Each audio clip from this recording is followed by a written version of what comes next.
Please देव, मुझे भी अपने साथ ले चलो। मुझे तुम्हारे बिना यहाँ बिल्कुल अच्छा नहीं लगता। बाहों में हाथ डाले और कंधे पर सिर टिकाए तिस्का कहती है, ट्राई टू अंडरस्टैंड टिस्का, मैं भी तुम्हें यहाँ नहीं छोड़ना चाहता हूँ, पर क्या करूँ, मेरी भी मजबूरी है। तुमको तो पता ही है, मेरी अभी अभी नई जॉब लगी है और सैलरी भी इतनी नहीं कि बड़े शहर में तुम्हारा खर्चा उठा सकूँ। मुंबई जैसे शहर में रहना खाना कितना महंगा है, तुम्हें शायद नहीं पता, इसलिए ऐसा कह रही हो। अरे वहाँ जितनी कमाई है उससे ज़्यादा तो खर्चे हैं। रहने खाने के अलावा अपना स्टैंडर्ड भी तो मेंटेन करना पड़ता है, और तुम कहती हो कि मुझे वहाँ ले चलो। यहाँ रहने में तुम्हें क्या दिक्कत है? देखो, घर में सब तुम्हारा कितना ख्याल रखते हैं, उतना तो शायद मैं भी नहीं रख पाता। माँ बाबा सब तुम्हें पलकों पर रखते हैं, और निधि और नीरज छोटे भाई बहन की तरह तुम्हारा कितना ख्याल रखते हैं। तुम्हें कभी किसी चीज़ की कमी नहीं होने देता कोई, और फिर भी तुम हर बार फालतू की बातों को लेकर बहस करती रहती हो। थोड़ा चिढ़ते हुए देव कहता है। देव की ऐसी बातें सुनकर टिस्का की आंखें नम हो जाती है, पर खुद को संभालते हुए कहती है, देव, शादी को 3 साल होने को है और हर बार तुम यही सब बोलकर मुझे शांत कर देते हो, पर इस बार तुम्हें मेरे दर्द को समझना ही पड़ेगा। 3 साल देव, पूरे 3 साल कम नहीं होते अपने पति के बगैर जीना। पति के बगैर क्या टिस्का? अरे साल में 2 बार आता हूँ ना, फिर तुम कैसे कह सकती हो कि पति के बगैर जी रही हो? तुम बिना कुछ भी कह देती हो। देव, साल में 2 बार मेरी खातिर ही नहीं आते, बल्कि अपने परिवार की खातिर आते हो, और इस 2 बार आने में मेरे साथ कितना वक्त बिताते हो, कभी इस बात पर भी गौर कर लेते तो अच्छा होता। पर नहीं, तुम्हें तो कभी ये जानने की कोशिश ही नहीं की है कि तुम्हारे बिना ससुराल में रहना मेरे लिए कितना कठिन है। मैं मानती हूँ यहाँ सब मेरा ख्याल रखते हैं, पर एक पति की कमी कोई कोई पूरा नहीं कर सकता। अगर ऐसे ही परिवार के लिए मुझे लाना था तो शादी ही नहीं करनी चाहिए थी तुम्हें। क्या बकवास कर रही हो टिस्का? अरे कुछ साल की ही तो बात है, एक बार मेरा जॉब सेट हो जाए फिर तुम्हें अपने साथ ले जाऊंगा टिस्का। Trust me.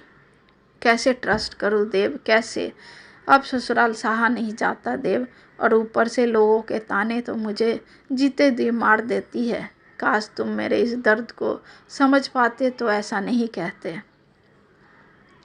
क्या बोल रही हो टिस्का? अरे भला इस घर में तुम्हें कौन ताने देने वाला है? हर कोई देता है ताने देव, पर तुम्हें क्या फ़र्क पड़ता है इससे? अरे सुनना तो मुझे पड़ता है, तुम्हें नहीं। काश तुम भी जानने की कोशिश करते तो ज़रूर समझ पाते मेरी अवस्था को। ऐसा कहकर टिस्का सबके कहे शब्दों को एक एक करके देव को सुनाती है। तुम्हें पता है, ताई जी अक्सर मुझे देखकर क्या कहती हैं? बेचारी का तो नसीब ही खराब है, पति का सुख तो लिखा ही नहीं है इसके भाग्य में, तभी तो देव इसे अपने साथ नहीं रखना चाहता। वरना कौन पति अपनी नई नवेली पत्नी को ऐसे 2 साल ससुराल में छोड़ता है।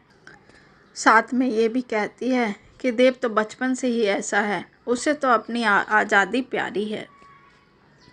वह हमेशा अकेला रहना पसंद करता है, इसलिए तो बचपन से ही हॉस्टल में रहा और बड़े होने पर अकेले शहर शहर घूमता रहता है। अब ऐसे में अपनी पत्नी को साथ रखेगा तो उसकी आज़ादी ही छिन जाएगी। क्या सच में देव तुम्हें आज़ाद रहना पसंद है, इसलिए तो तुम मुझे अपने साथ नहीं ले जाना चाहते हो? ऐसा कुछ नहीं है टिस्का, ताई जी को तो बस बोलना आता है बस। अच्छा फिर बुआ जी ऐसा क्यों कह रही थी माँ जी से? भाभी, बहू में कुछ खराबी है इसलिए अभी तक एक भी बच्चा जन्म नहीं पाई। अरे बच्चा आसमान से थोड़ी टपक पड़ते हैं, उसके लिए पति पत्नी का संबंध भी तो होना चाहिए। पता नहीं क्यों सबको खराबी सिर्फ बहू में ही दिखती है, बेटे में तो कुछ खराबी हो ही नहीं सकती। पता नहीं ये कैसी सोच है इन लोगों की। और क्या क्या बताऊँ तुम्हें देव, कहते कहते खुद को रोक नहीं पाई और बिलख पड़ी टिस्का देव के सामने। फिर रोते रोते कहते हैं, 4 दिन पहले घर की काम वाली, जिसे बोलने का कोई हक नहीं है, वो भी इतना बुरा बोल गई कि पूछो ही नहीं। अरे जिसका पति दूर रहता है, इसका अर्थ ये थोड़ी होता है कि उसके शरीर में गर्मी ज़्यादा है। कहने का मतलब मुझे गर्मी ज़्यादा लगती है क्योंकि पति से संबंध कम है।